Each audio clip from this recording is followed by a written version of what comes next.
The first snow of the season fell in gentle flurries outside St. Agnes Memorial Hospital, softening the hard lines of the city and muffling the world in a hush that seemed to demand tenderness.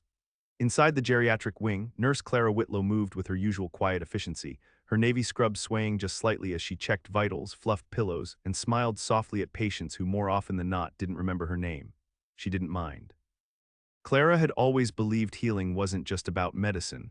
It was about presence, the kind you offered with your whole heart. She was charting medications at the nurse's station when she saw him for the first time, the old man sitting motionless in the visitor's lounge, long after visiting hours had ended.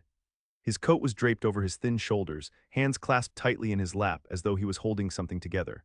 His eyes, glassy and fixed on the snow outside, didn't blink even when a janitor rattled past with a mop and bucket. Clara hesitated. She just finished a 12-hour shift and her feet ached in that dull, familiar way. But something about the man's stillness tugged at her, a silence that didn't feel like peace but absence. She approached softly, her voice low. "Sir, are you all right?" He turned to look at her and it nearly undid her. His eyes were rimmed red, his cheeks streaked with salt, not fresh tears but the kind that had dried and stayed, a grief that lingered. "I'm sorry," he murmured, his voice brittle. "They told me I should go, but I can't yet. He's still here, my son." Clara's heart clenched. She sat in the chair beside him without asking, "Is he one of our patients?" The man gave a faint nod. Michael Danvers, ICU." His mouth worked around the name as if saying it caused him physical pain. Clara had heard the name earlier in the shift, motorcycle accident, late 30s. No visitors had been listed, no family on the chart until now. He'd been placed in a medically induced coma. Clara hadn't seen him herself but had caught fragments from the trauma team, massive internal bleeding, fractured ribs, a collapsed lung. "I didn't even know he was in town," the old man whispered. "He was supposed to be in New York. He hadn't spoken to me in almost a year." She waited, people opened up in odd ways, and Clara had long since learned that silence could be its own form of presence. "He didn't forgive me," he said after a while, turning to her again. "For the things I said when his mother died, for the things I didn't say maybe." Clara nodded gently. "Sometimes people need more time than we want to give them, but that doesn't mean he didn't still care." The man looked at her then, really looked, as if something in her voice had settled a tremor inside him. "You're not just saying that, are you?" "No," she said simply. His name, she learned, was Gerald Danvers. He had once been a university professor, now retired, living in a quiet suburb on the edge of the city. He had lost his wife 2 years ago to pancreatic cancer and it had nearly broken him. Michael had been her only child, her heart outside her body, and when she died, the house grew too big and Gerald's grief too loud. They had fought at the funeral. He didn't even remember why. After that, Michael had stopped answering calls. Clara imagined years of love cracking under the weight of regret. For the next hour, she sat with Gerald as the snow deepened outside. They talked about nothing and everything, about Michael's childhood, about Gerald's fear that his son would die before they could speak again. She didn't try to offer solutions, she just stayed. At some point, she reached over and gently took his hand. He didn't pull away. When a fellow nurse walked by and raised an eyebrow at the clock, Clara reluctantly rose. "I can check on him if you'd like, Michael. I can sit with him for a bit. You should try to get some rest." Gerald nodded, visibly moved. "Thank you, miss." "Clara," she offered with a small smile, "just Clara." He looked at her as if he wanted to remember her name forever. It wasn't until the next morning, when she came in for another shift, that she found a folded note at the nurse's station. "Thank you, Clara, for seeing me when I felt invisible." Beneath it, a small paper cup of black coffee, exactly how she took it, and a neatly tied box of lemon scones from the cafe down the street. She smiled quietly, tucked the note into her pocket, and went to check on Michael Danvers. Later that same day, a colleague stopped her in the break room. "Hey, you know the guy from ER yesterday, the one in ICU?" Clara looked up from her lunch. "Michael Danvers." "Yeah, you didn't know who he is, did you? Apparently he's the Michael Danvers. Tech genius, CEO of Argon Systems, billionaire, the whole package. His name was all over Forbes last year." Clara blinked. "Seriously?" "Crazy, right?" the nurse laughed. "There was some guy from his company here earlier trying to handle the press. Guess the family's keeping it hush-hush." Clara nodded slowly, something strange stirring in her chest. She'd heard the name before, of course, in headlines, in tech circles, but she'd never connected it to the man in the coma or the grieving father in the visitor's lounge. And she certainly hadn't connected it to the handsome stranger she'd met 2 nights ago in the hospital cafe. The one who'd offered to buy her coffee made a charming remark about her favorite book sticking out of her coat pocket, and then, with that easy confidence of someone not used to hearing no, had asked her to dinner. She'd smiled, shaken her head. "I'm not really dating right now." He looked mildly surprised, then thoughtful. "Well, that's fair." And then he'd left just like that, no name offered, no pressure. Clara hadn't thought about him again until now.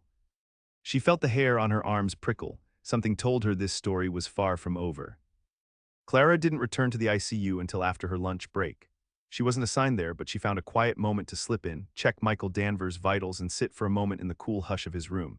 Machines hummed and beeped in their steady rhythm, a fragile music of survival. His face was pale, the stubble along his jaw just beginning to grow in. He looked younger like this, more vulnerable than any billionaire headline had ever portrayed him. His chest rose and fell under the white hospital sheet, the ventilator assisting with each breath. She didn't talk to him, not yet. That wasn't how she worked. Some nurses filled the silence with conversation, assuming it brought comfort. But Clara believed in attuning first, letting the room settle, waiting until something inside her knew what needed to be said. When she stepped out again, she nearly ran into Gerald. He looked better today, a fresh sweater, hair combed back, his eyes a little less haunted. He straightened when he saw her. "I came early," he said, sheepish. "I wasn't sure you'd be here." Clara smiled. "I don't always work ICU, but I try to check in on your son." Gerald's hands trembled as he stuffed them in his coat pockets. "I meant what I said in the note. You helped me more than I can say. I was afraid I'd lost everything. And then you sat beside me and it didn't feel so hopeless anymore." Clara looked down for a moment, brushing a loose strand of hair behind her ear. Praise always felt too large for the small things she did, but with Gerald it didn't feel inflated, only sincere. "He's stable today," she said gently. "No change yet, but that's not bad news. The body needs time to heal." Gerald nodded, but she could tell his hope was still a trembling thing, clinging to her words like a ledge. That afternoon, Clara kept catching herself glancing at her phone, not for texts or calls. She'd never given the stranger in the cafe her number, but the memory of his face kept pushing itself to the forefront of her thoughts. His eyes had been a kind of gray she didn't see often, not cold, just deep, and when he smiled it had softened something about him, as if charm was more armor than instinct. He had seemed amused by her refusal, not offended, just surprised, as if women didn't often turn him down, but there hadn't been arrogance in it, more like genuine curiosity. By the end of her shift, Clara tried to shake the thought. What did it matter now? The man was likely someone passing through. Maybe he was from the company. Maybe he was just a stranger with good timing and expensive shoes. She was gathering her things at the end of the day when she passed the hospital's west corridor, the one with the wide windows that looked out over the city. It was mostly empty this time of evening, the light beginning to turn amber gold. A figure stood at the far end, hands in his pockets, staring through the glass. Something in her stilled. She walked closer before she quite knew why. And there he was, the stranger from the cafe. Only now there was something unmistakably different in the way he held himself. He wasn't just a man waiting for coffee anymore.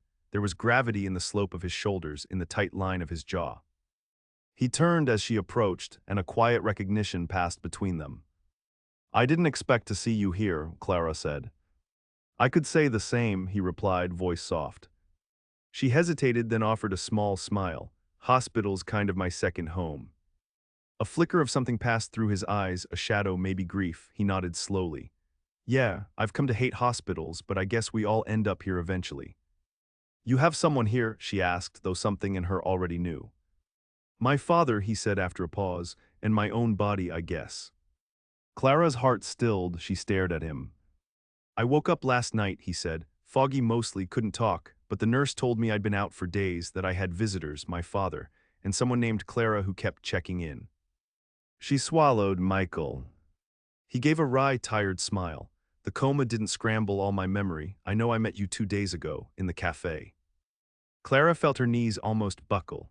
She leaned against the wall, trying to make sense of the surreal coil unspooling inside her. "You never said who you were," she said. "You never asked," he replied, shrugging slightly.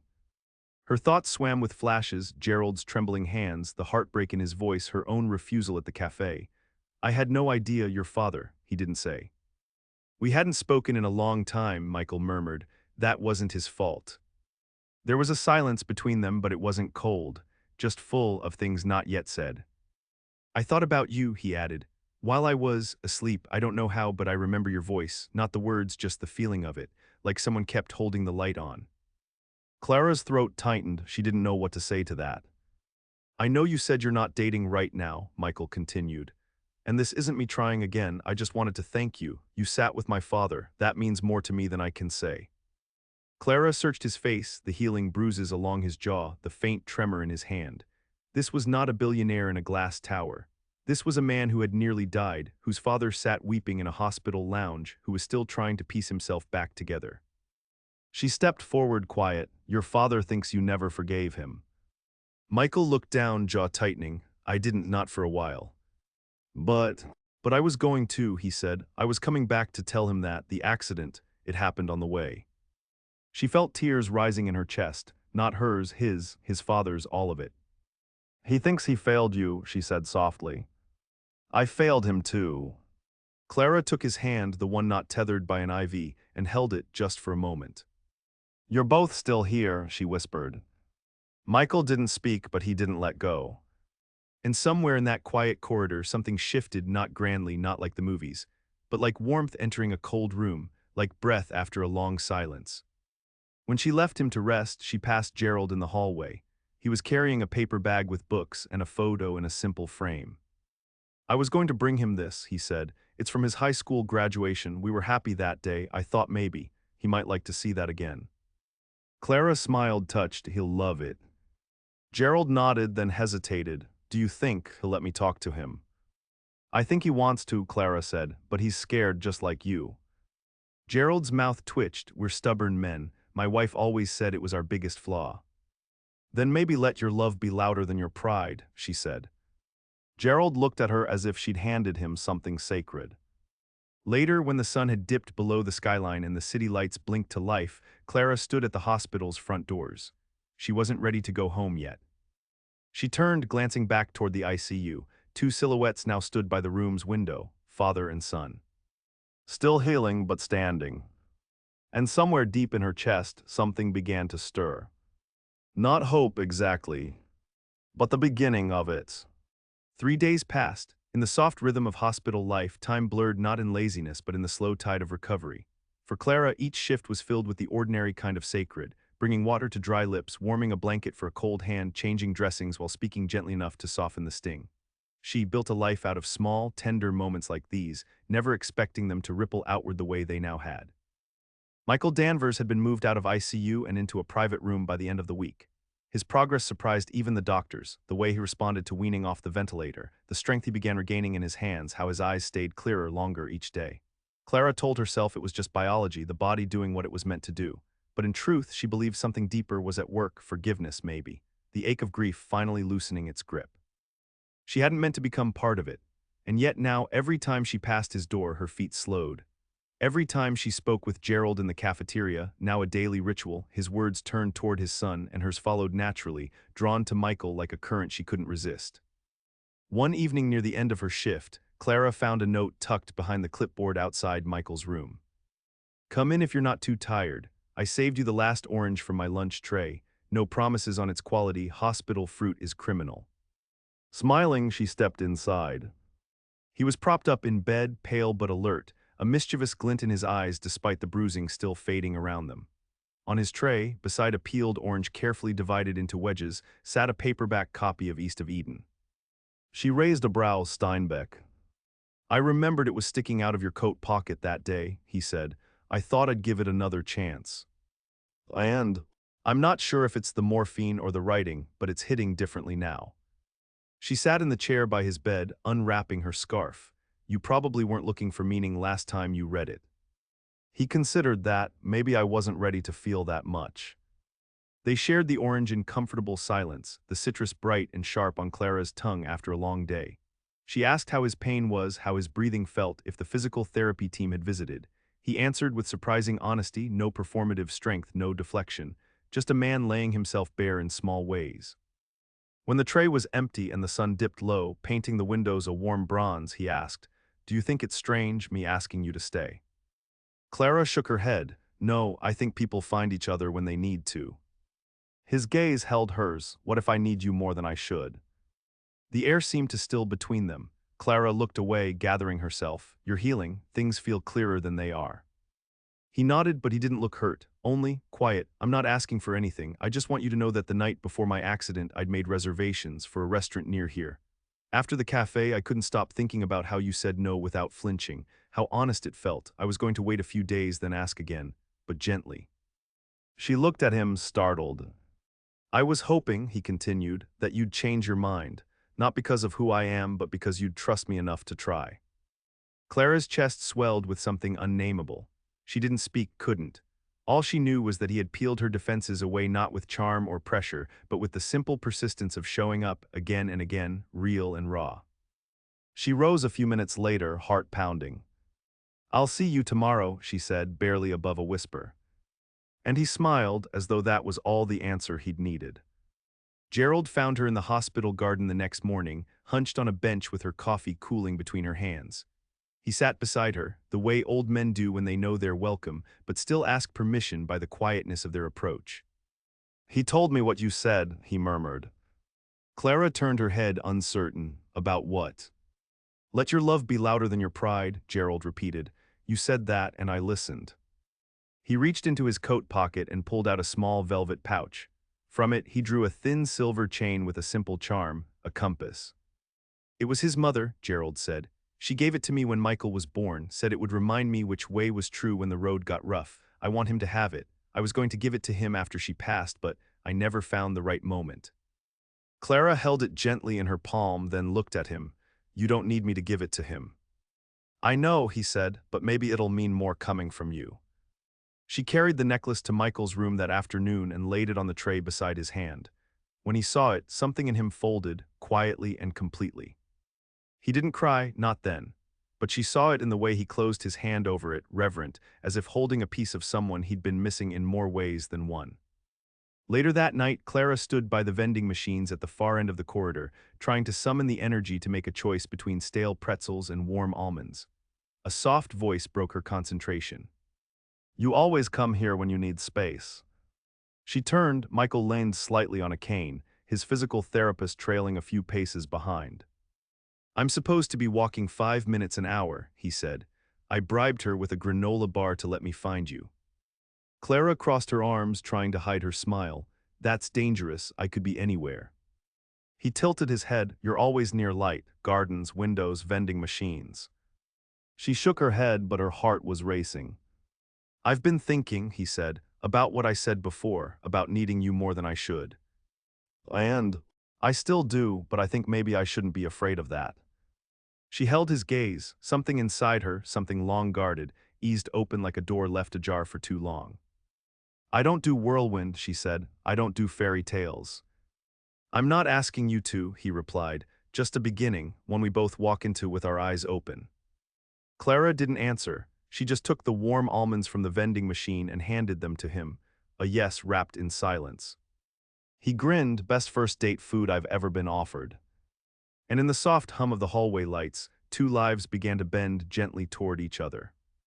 Not with a crash, not with fanfare, but with something deeper. Recognition. The city thawed as winter edged slowly toward spring. Sidewalks turned wet and shining, puddles reflected bits of pale blue sky, and tiny buds clung to branches as if testing the air for permission to bloom. At St. Agnes Memorial, the light shifted too, brighter through the windows, kinder on the walls. It had been nearly 3 weeks since Michael Danvers had woken up. He was walking farther each day now, the cane less necessary, the bruises mostly faded. His discharge papers were in motion. For Clara, time had bent strangely in those weeks. The hospital still needed her, there were still charts to fill, patients to soothe, families to steady, but more and more her gaze searched for one face in a crowd. She found it often. Sometimes in the cafeteria line where he'd pretend to criticize her taste in sandwiches. Sometimes in the courtyard where he'd read the newspaper with one knee crossed, like a man twice his age. Sometimes he waited by the vending machines again, holding 2 packs of almonds like it was a secret code between them. They had not kissed, not even once, but something passed between them that didn't need to be named to be real. A familiarity that had grown without demand, a trust not rushed. Clara had never let someone into her life this slowly, or this completely. She didn't know where it was going, but for once she wasn't afraid to find out. It was Gerald who changed the rhythm. He showed up with a suitcase one morning, waiting by the nurse's station as if unsure where else to go. Clara spotted him between rounds, brow furrowed, his tie just slightly askew. "I need to ask a favor," he said, holding the handle of the case like it anchored him. "Michael wants to go back to his place. He says he's ready. I'll stay with him, but the house, it's unfamiliar to me now. He bought it after we stopped talking. I don't know where anything is." Clara gave a soft smile. "I could stop by, help set up meds, make sure everything's stocked." Gerald's eyes warmed. "I think that would mean a lot to him and to me." She nodded. "I'll come after shift." That evening, Clara drove through the quiet, winding streets of the West Heights neighborhood, watching the houses grow larger, more modern, more discreet. When she turned onto Michael's street, her headlights passed sleek stone walls and wrought iron gates. It was beautiful in the way wealth often was, understated but unmistakable. The front door opened before she reached the steps. Michael stood there, leaning slightly on his cane, in a navy sweater that made his eyes look storm-dark. His smile was quiet and a little nervous. "You came," he said. "You asked," she replied. Inside, the house was warm, light-filled, and surprisingly lived in. There were books stacked beside a fireplace, an old wool blanket tossed over a reading chair, and a painting of the ocean hung over the stairs, raw, windswept, wild. She paused in front of it.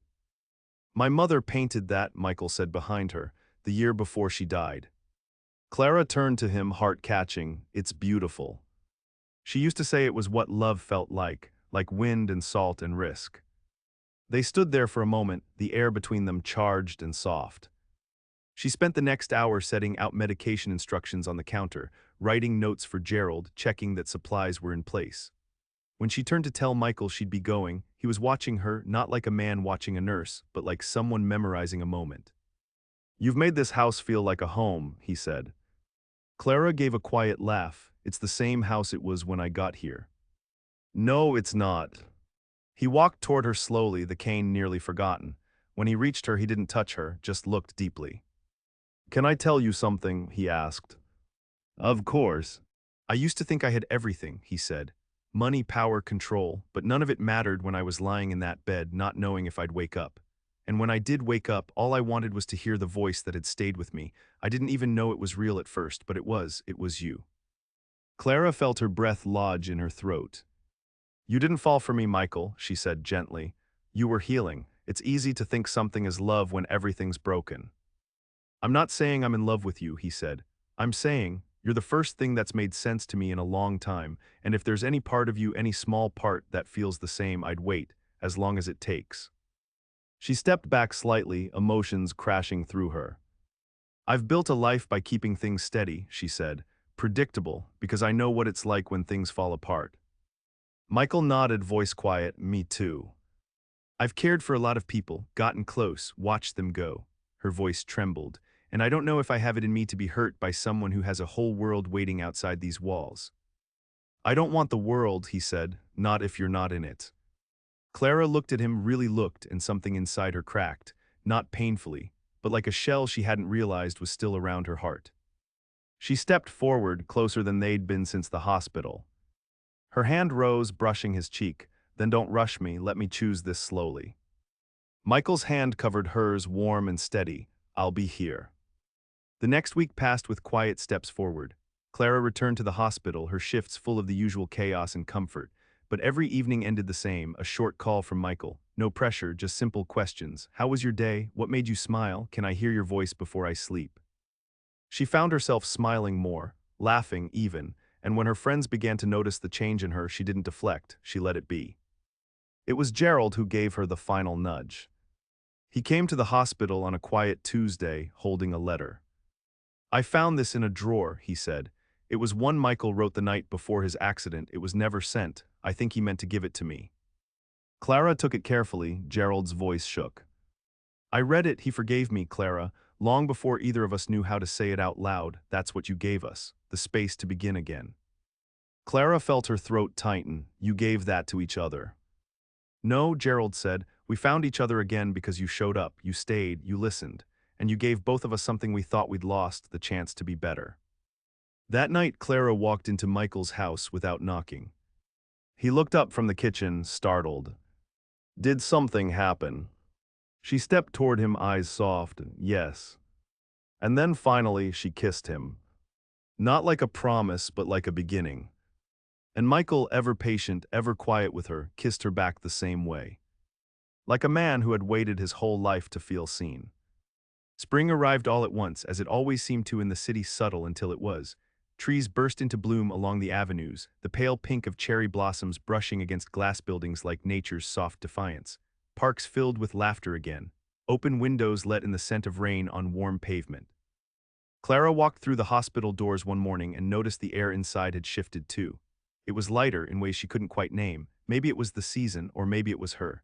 She still wore the same navy scrubs, still tied her hair up in the same messy bun, still scribbled notes in her perfect, tiny handwriting. But something in her had bloomed, quiet but unmistakable. The others saw it, they smiled at her more, asked if she was seeing someone. She never answered directly.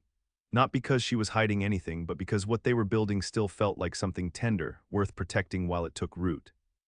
Michael had recovered enough to return to the world he'd once ruled. His company had sent flowers, 100 missed emails, and a private jet he didn't want. He gave it all time. He stopped chasing the world with such hunger. He moved slower now, not with weakness, but intention. And on most evenings, Clara found him waiting outside the hospital in his modest car, an older one he insisted on keeping because he liked how it didn't apologize for being lived in.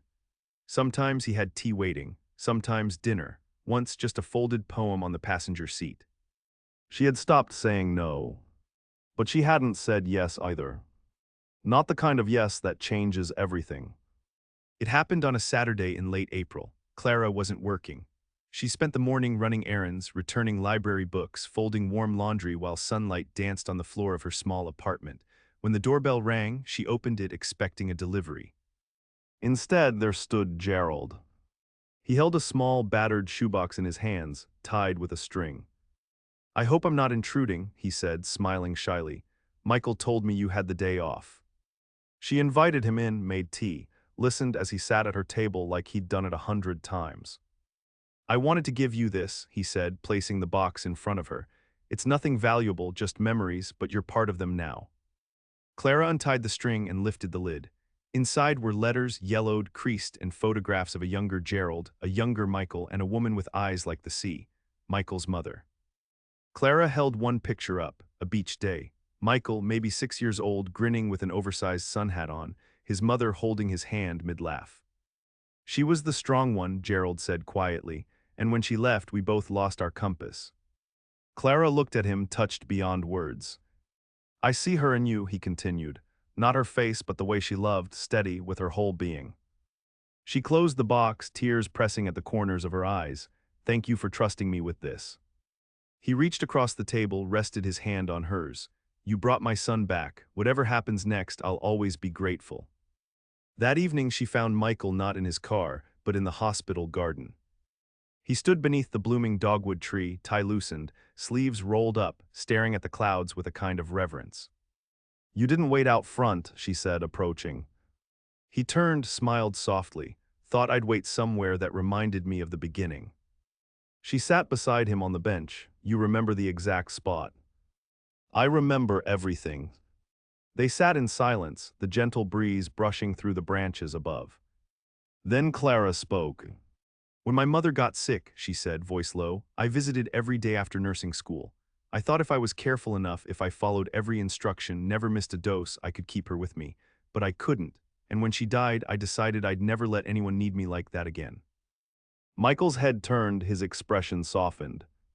"I thought if I kept things light, kept everyone at a distance, I'd never lose anything that deep again." She looked down at her hands. "But then your father held my hand in the waiting room, and you, unconscious in that bed, reminded me what it meant to care without guarantee, what it meant to stay anyway." He reached over and took her hand now, fingers lacing gently. "I don't want to be the thing that makes you afraid again," he said. "You're not," she replied. "You're the thing that makes me want to be brave."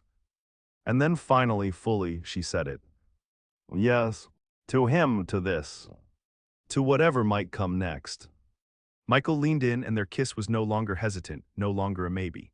It was the kind of kiss built on long silences, on steady hands, on days spent choosing each other over and over again in small ways.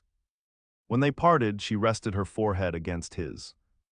"I'm not going anywhere," she whispered. He smiled, "Neither am I." In the months that followed, there was no whirlwind romance, no tabloid revelation. Just a quiet unfolding of a life they built together, dinner in the garden, Sunday mornings with the crossword puzzle, afternoons where Gerald would visit and sit in the kitchen peeling apples for a pie. Clara never quite learned how to bake right. She stayed at the hospital. He returned to work but slowly, intentionally, with her hand on his back, guiding him through the parts that felt foreign now. Their love didn't shout, it didn't rush. It grew. And though no one could see it from the outside, though the world might have missed the way her voice softened when she said his name, or how he never left without brushing his thumb across her wrist, they knew. That in a hospital built for mending bodies, two hearts had quietly stitched themselves back together. And this time they were stronger at the seams.